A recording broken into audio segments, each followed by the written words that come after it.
Standard 12 भाग 1 सांख्यिकी। अब यहाँ पे दोस्तों लास्ट टाइम हमने अचल आधार की पद्धति से सूचकांक ज्ञात किया था और दूसरा है कि आज हम सीखेंगे पारंपरिक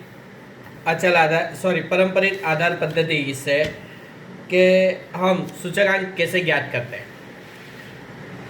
तो सबसे पहले देखो दोस्तों, अचल आधार की पद्धति में आपको बता दिया जाता है कि आधार वर्ष कौन सा लेना है। तो उस आधार वर्ष के भाव या मूल्य या कीमत को हम सबके बटे में लिख के आंसर ज्ञात करते थे, लेकिन आज पारंपरिक आधार की पद्धति से आज हमको सूचकांक ज्ञात करना है। तो उसका सूत्र है दोस्तों,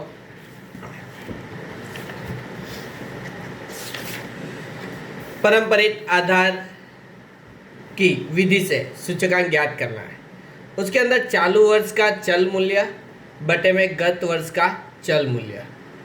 और अचल में क्या होता है, सिर्फ डिफरेंट इतना है कि गत की जगह पे आधार वर्ष लिखा जाता था और यहाँ पे क्या है, गत वर्ष। पारंपरिक में गत वर्ष लिखना है और अचल आधार की पद्धति में आधार वर्ष लिखना है।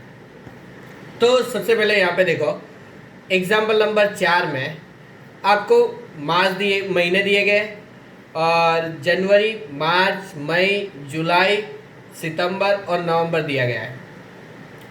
अब उसके आधार से हमें मूल्य दिए गए 22, 21.20, 22, 23, 24.70 और 26 सूचकांक।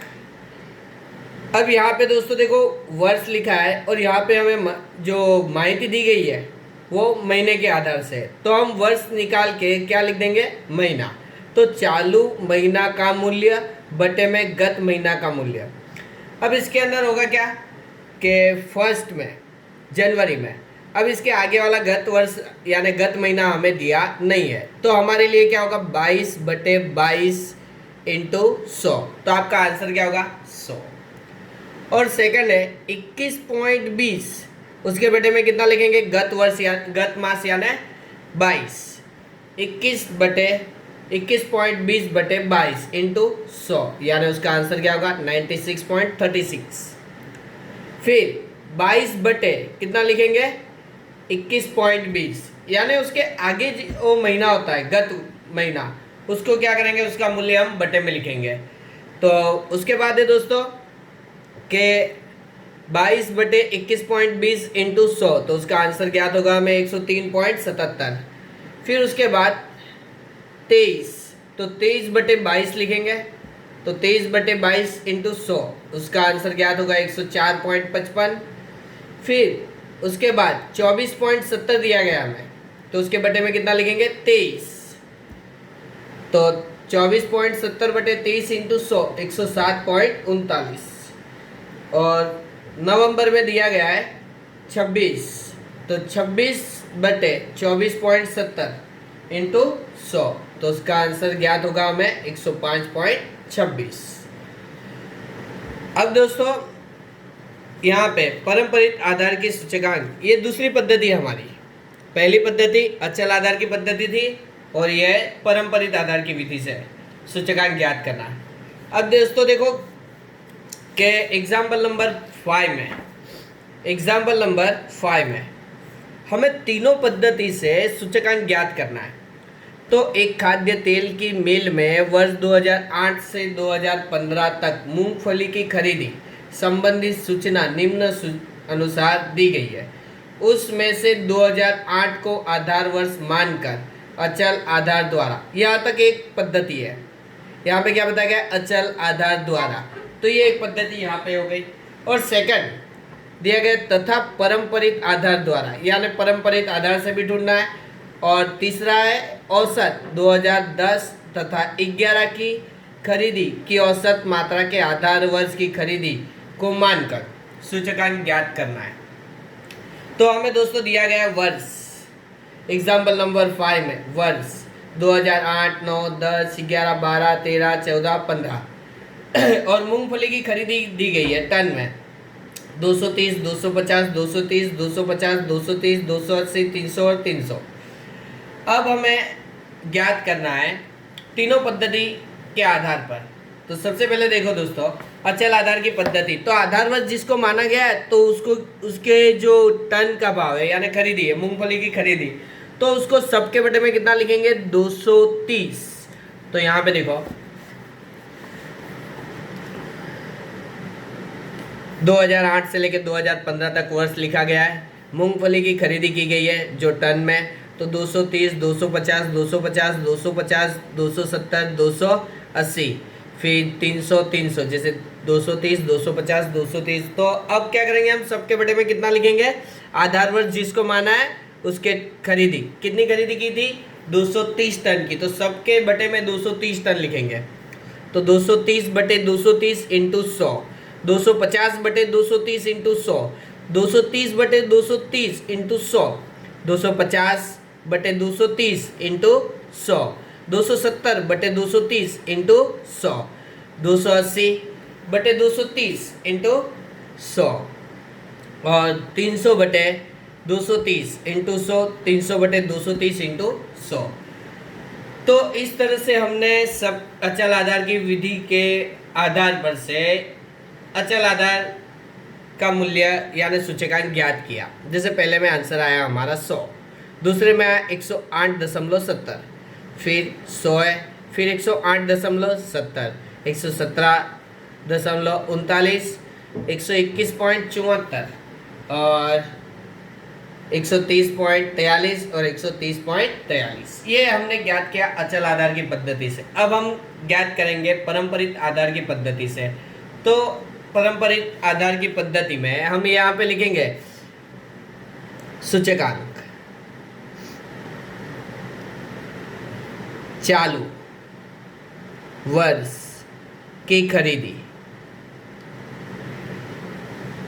चालू वर्ष की खरीदी बटे में गत वर्ष की खरीदी इंटू 100, इंटू क्या करेंगे यहाँ पे 100 लिख देंगे। अब देखो दोस्तों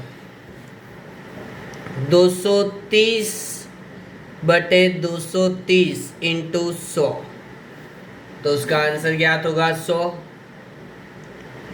फिर 250 बटे 230 इंटू 100, तो 250 बटे 230 इंटू 100, तो आंसर ज्ञात होगा 108.70। फिर नेक्स्ट 230 बटे कितना करेंगे, उसके आगे वाला यानी गत वर्ष की खरीदी कितनी है 250, तो 250 इंटू 100, तो यहाँ पे 230 बटे 250 इंटू 100 92। उसके बाद 250 बटे 230 इंटू 100, तो 108.70। उसके बाद 270 बटे 250 इंटू 100, फिर 280 बटे 270 इंटू 100, 300 बटे 280 इंटू 100, 300 बटे 300 इंटू 100 कर देंगे यहाँ पे। चलो 270 कैलकुलेट करके आंसर ज्ञात करेंगे, 270 बटे 250 इंटू 100 यानी आंसर होगा 108। उसके बाद 280 बटे 270 इंटू 100, तो 103.70। 300 बटे 280 इंटू 100, 107.14। 300 बटे 300 इंटू 100 यानी आंसर ज्ञात होगा 100। अब हमने यहाँ पे एक ही क्वेश्चन को दो पद्धति से अलग अलग गिन के बताया है। अब तीसरा भी बताया औसत आधार की पद्धति से। तो औसत आधार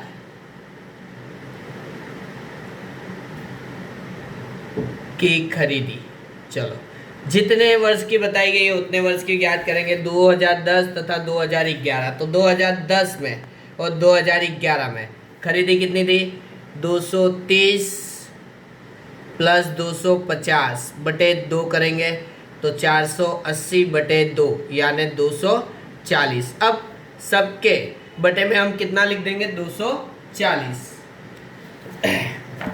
तो यहाँ पे बाजू में कैलकुलेट करेंगे हम फिर से। अगर अभी देखो जैसे मेरे पास जगह नहीं है तो अब मैं बाजू में गिन रहा हूँ, तो वर्ष लिख दे रहा हूँ यहाँ पे। वर्ष 2008 से लेके 2008, 2009, 2010, 2011, 2012, 2013, 2014 और 2015, ये वर्ष मैंने यहाँ पे लिख दिए। अब खरीदी का मूल्य, खरीदी लिख दूंगा मूंगफली की खरीदी 230, फिर दिया गया 250, फिर से 230, 250, फिर 270, 280, 300 और 300। यहाँ पे सूचकांक ज्ञात करेंगे। औसत, आधार का सूचकांक। अब सबके बटे में हमें क्या करना है दोस्तों कि 240 ही लिखना है। कितना लिखेंगे, 240। तो यहाँ पे देखो 230/240 into 100, 250/240 into 100, 230/240 into 100, 250/240 into 100, 270/240 into 100, 280/240 into 100, 300/240 into 100, 300/240 into 100। तो हम यहाँ पे कैलकुलेट करके फटाफट उसका आंसर लिख देंगे। तो सबसे पहले 230/240 इंटू 100, तो पहला आंसर है दोस्तों 95.83। दूसरा है 250/240 इंटू 100 यानी 104.17। 230/240 इंटू 100, तो हमारा आंसर ज्ञात होगा 95.83। और यहाँ पे भी 104.17, क्योंकि वैल्यू सेम है, ऊपर की वैल्यू और नीचे की वैल्यू सेम है। यहाँ पे देखो जैसे 2009 और 2011 की कीमत है यानी खरीदी सेम आ रही है, तो आंसर मैंने सेम लिख दिया। 270/240 इंटू 100, तो 112.5। 280/240 इंटू 100, 116.67। 300/240 इंटू 100, 125। और इसकी वैल्यू भी सेम है, तो दोस्तों हम कितना लिख देंगे, 125। बराबर है। तो ये एक ही चीज़ के लिए हमें औसत यानी सूचकांक ज्ञात करना था। बराबर, यानी एक ही चीज़ है, मूंगफली, तो सिर्फ मूंगफली के लिए। तो अब हम पढ़ेंगे नेक्स्ट एग्जाम्पल नंबर 2 की बात करेंगे। तो दोस्तों यहाँ पे देखो एग्जाम्पल नंबर 2 में 6 खुराकी वस्तुओं का वर्ष 2014 तथा 2015 में प्रति इकाई मूल्य नीचे प्रदर्शित है। 2000 वर्ष को आधार वर्ष लेकर खुराकी वस्तुओं के मूल्य का सामान्य सूचकांक की गणना कीजिए। खुराकी वस्तुओं के मूल्य में समग्र रूप से कितनी वृद्धि हुई उसे ज्ञात करना है। तो यहाँ पे देखो दोस्तों, अभी तक हमने जितने भी क्वेश्चन गिने उसके अंदर सिर्फ एक ही चीज़ के बारे में हमें पूछते थे, यानी क्वेश्चन में पूछा जाता था, और उसके यानी कई सारे वर्ष के भाव हमें दे दिए जाते थे। बराबर, लेकिन यहाँ पे 6 वस्तुओं का सूचकांक ज्ञात करना है। ब्रेड है, अंडे, घी, दूध, चीज़, मक्खन। और ये हमें गत वर्ष 2014 दे दिया गया है और चालू वर्ष हमें 2015 दे दिया गया है। तो हमें 6 वस्तुओं का सूचकांक ज्ञात करना है। तो अब हम इस क्वेश्चन को कैलकुलेट करेंगे। तो सबसे पहले वर्ष यानी वस्तुएं लिख देंगे। तो यहाँ पे लिखेंगे वस्तुएं।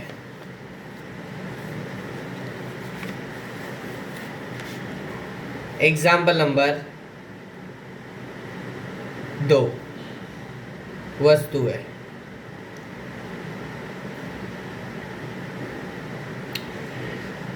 तो वस्तुएं में सबसे पहले ब्रेड, अंडे,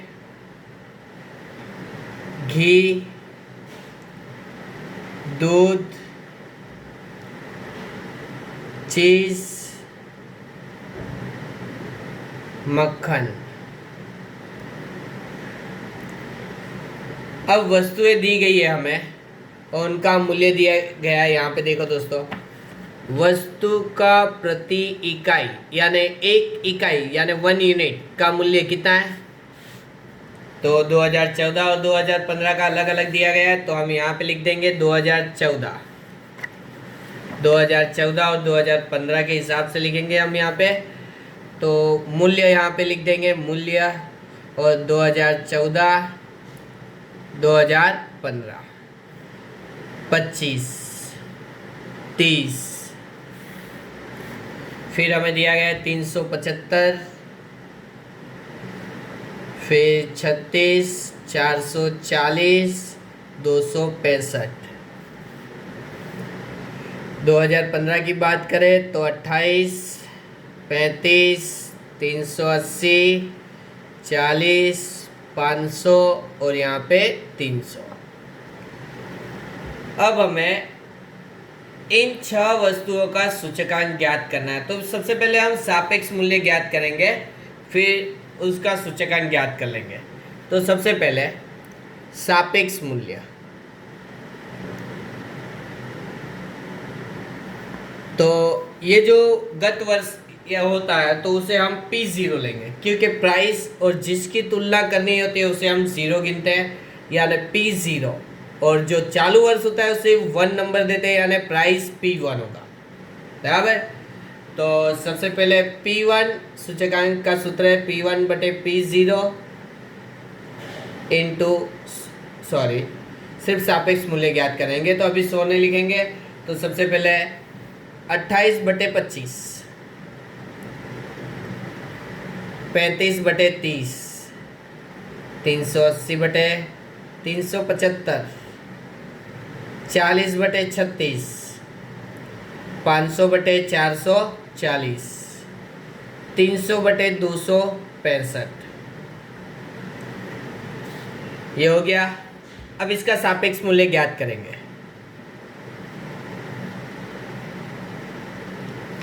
तो 28 बटे 25 यानी 1.12, 35 बटे 30 1 यानी 4 अंक लेंगे, जिससे हमारे जो आंसर है उसके अंदर डिफरेंट ना है। आप 4 अंक लेके गिन सकते हो। 380 बटे 375 1.0133, 40 बटे 36 1.1111, फिर 500 बटे 440 1.1363, 300 बटे 265 1320। अब इन सब का सापेक्ष मूल्य का टोटल कर देंगे। 1.12, 1.666, फिर 1.0133, 1.1111, 1.1363 और 1.1320। टोटल वैल्यू होगी इसका यानी कुल योग होगा 7.1793। अब हम सूचकांक ज्ञात करेंगे 6 वस्तुओं का। तो यहाँ पे लिखेंगे 6 खुराकी वस्तुओं। 6 खुराकी।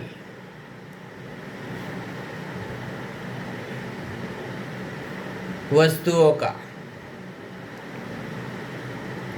के मूल्य का सूचकांक आई sigma P1 upon P0 divided by कितनी चीज़ें हैं हमारे पास 6, तो बटे में n और यहाँ पे परसेंटेज के लिए 100 लिखेंगे, प्रतिशत के लिए। तो यहाँ पे बात करेंगे कितना है 7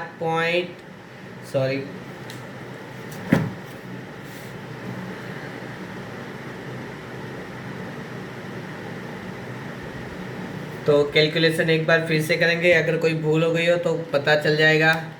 0.666 1.0133 1.11 और 1.63 और 1.1320।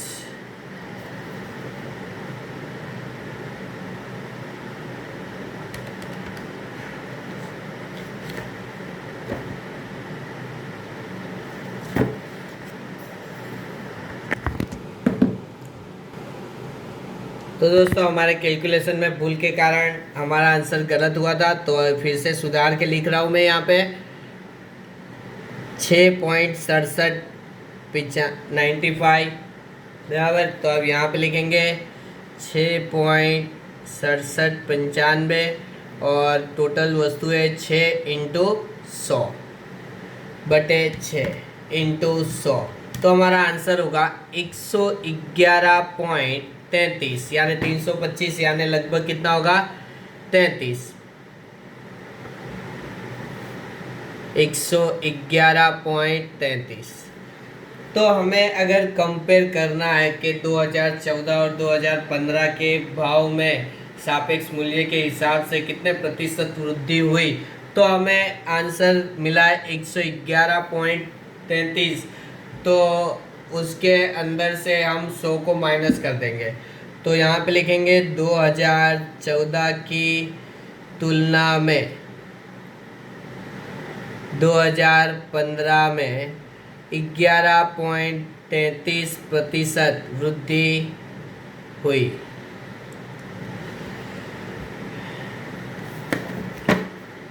तो आप लोगों को इस टाइप के क्वेश्चन स्वाध्याय में से गिनने हैं। तो स्वाध्याय में क्वेश्चन नंबर है, सबसे पहले देखो दोस्तों एग्जाम्पल नंबर 5 जैसा स्वाध्याय 1.1 में एग्जाम्पल नंबर 5 जैसे दिया गया है वैसे यहाँ पे पहला क्वेश्चन है। फिर आपको ये क्वेश्चन होमवर्क के तौर पे है। फिर नेक्स्ट उसके बाद दूसरा क्वेश्चन स्वाध्याय 1.1 में, और